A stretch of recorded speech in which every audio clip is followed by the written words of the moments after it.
Dreamcast, the very first console of the 6th generation. She made her debut in Japan way back in November of 1998 with such incredible titles as Virtua Fighter 3 Team Battle and Godzilla Generations. Now, being a fan of the Godzilla franchise, I really wanted this game. Walking around a bustling metropolis only to bring it all down with my tail and flame breath? Tell me that doesn't sound like fun. I get a stylish intro that elicits giddy excitement from yours truly, then taken to a menu screen. I get to pick my monster of choice, of which there's only 2 readily available, Godzilla and Mechagodzilla. Once you've beaten the game, more street sweepers are unlocked. As you can see, I haven't beaten this tart yet. You want to know why? Because it's boring as hell. Godzilla moves slower than Congress. Really, just look at how long it takes for him to get anywhere.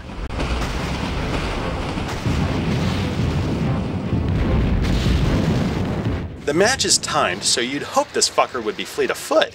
You're given plenty of time, but that's probably to make up for Big G's atrocious land speed record. Can't the fucker jog? That was big in the 60s, and it looks to me like the overgrown iguana could stand to lose 10 to 15 tons. All you do is stomp buildings into smoldering rubble. For whatever reason, I thought this would be more entertaining. In the movies, Godzilla would fight off other monsters while obliterating all of Japan. Not here. You can knock shit down by walking into it, but that drains your energy. That's not a huge deal, seeing as how whenever you hit the roar button, it replenishes your life. As you may have guessed, this makes it exceedingly difficult to die. Even when you're attacked by tanks and jets, just zap them down or whatever.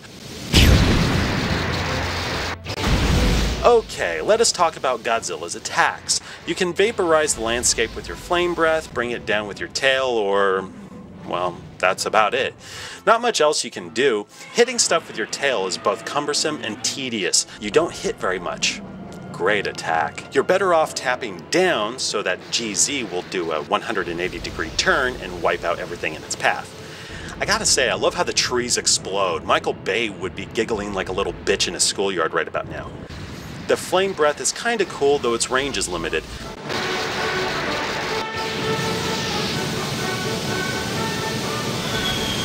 There are 4 ways to end a match. 1. Kill everything. There's a percentage bar which indicates how much infrastructure you perished.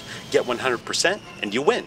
2. Let the timer run down. Depending on the wreckage percentage, I'm guessing you'll be ranked and sent onward. 3. Die. Yeah, it sounds impossible, but bear with me here.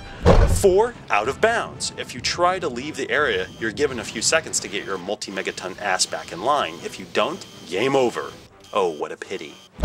Obviously, the gameplay is just as simplistic as an Atari 2600 game. Still, many of those games are actually fun. What keeps Godzilla Generations from being just as much fun, if not more so?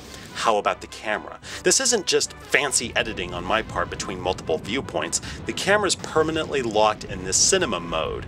No first-person or over-the-shoulder perspectives. That's a serious problem. Moving this big green monstrosity is already a chore without the camera making matters worse. Look, I'm walking toward the camera, only after it's nestled between my nethers does it decide to adjust. Controls aren't much better. Response time for attacks and such are adequate, but maneuvering is a different story. You can use the D-pad or the analog stick, though I prefer the D-pad because it feels more precise. Yeah, the D-pad is more accurate than the analog stick. Shouldn't it be the other way around? I will say this, the graphics are nice. In 1998, we really hadn't seen anything with this much size, depth, and resolution. Textures are colorful and sharp, simplistic, though well done. If you look closely at the rubble, there are little apartments, offices, and so on. I appreciate those little details. Soundtrack's comprised of Godzilla-esque score. I'm not entirely sure if it was taken from any of the films, though it's very fitting. Doesn't amp you up much for destruction, which is probably a good thing. The music shouldn't have to compensate for snore-inducing gameplay.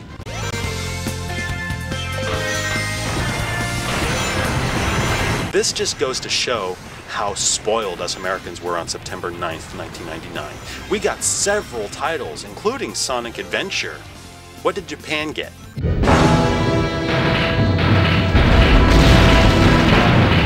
How fucking sad is that?